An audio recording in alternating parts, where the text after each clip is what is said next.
నమస్కారం. ఘంటారావానికి స్వాగతం. ముందుగా ప్రధానాంశాలు. తుంగభద్ర డ్యాంకు నిపుణుల బృందం ఐరన్ షీట్ల ద్వారా నీటి వృధా కట్టడిపై పరిశీలన.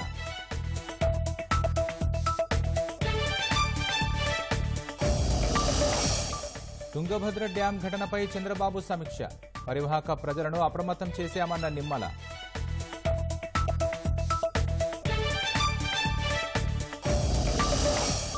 తిరుమల నుంచే దేవాదాయ శాఖలో ప్రక్షాళన మొదలైందన్న ఆనం. త్వరలో కొత్త పాలక మండలి నియమిస్తామని వెల్లడి.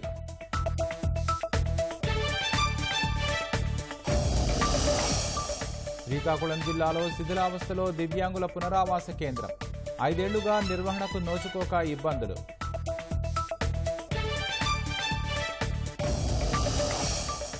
ఒడిశాలోని పూరీ తీరంలో ఆకట్టుకుంటున్న సైకత శిల్పం. 8 అడుగుల ప్రధాన చిత్రాన్ని రూపొందించిన కళాకారుడు.